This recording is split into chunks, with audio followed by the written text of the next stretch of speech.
My name is Laura Jaramillo. I will be giving the Harvard oration during class day. I'm in Pforzheimer House. My house is objectively the best house at Harvard. It has the best house spirit. It has a polar bear as a mascot, which is pretty great. And it's the place where I've been the happiest since I've been at Harvard. I'm a government concentrator. I chose government because when I came in as a freshman, I was very interested in international relations, and it seemed to be the concentration that took the most interesting approach to that at the time. I have to say my favorite sports event was Harvard-Yale on my junior year. It was at Yale. It was really fun. I was organizing the tailgate for FOHO.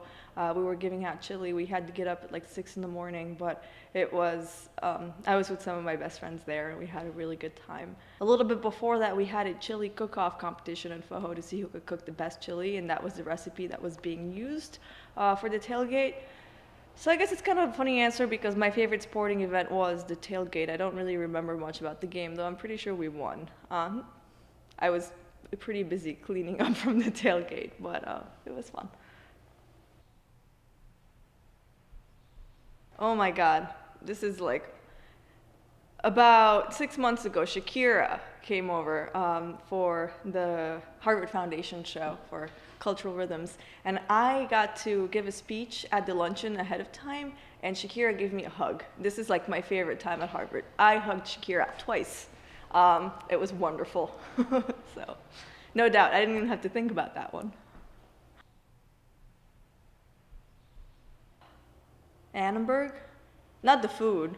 Clearly not the food, but the feeling that you get when you walk into Annenberg, and it's like, you know, there used to be this Facebook group when I was a freshman 5 years ago, which is when like Facebook groups was still kind of cool, and it was called something like, I went to Harvard because Annenberg looks like Harry Potter's Great Hall. I still feel that way. But you walk in there and you're like, it's really magical, and it makes you really remember how big of a deal it is to go to Harvard, and I think that's wonderful.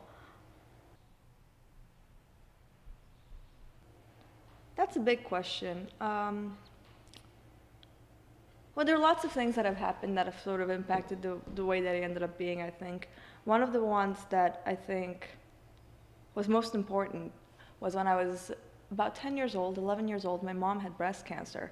And to see, she's okay now, but to see the way that she handled it when I was growing up, just to see the strength with which she sort of confronted this problem, to see how good of a mood she was in, the jokes that she made, to see the unbelievable example that she set, and like the difference that a good attitude can make in front of any kind of problem was really, really powerful. And she was just also really funny about it too, which was great. One of the things that we used to do, like I have all these crazy stories. So I grew up in Colombia. So a lot of my stories sort of sound really out of place when I tell them, and you'll get to hear this when you hear my speech at class day, because I sort of start off with a story that sounds really out of place there too. But when I was little, we would always kill a pig for Christmas, and obviously Christmas is not cold at all. It's really warm, and we spend most of Christmas in the pool. But my family, all of my family would get together in a farm, and they would kill a pig, and then we would, you know, cook the pig and eat it. This was really great. It's kind of weird, but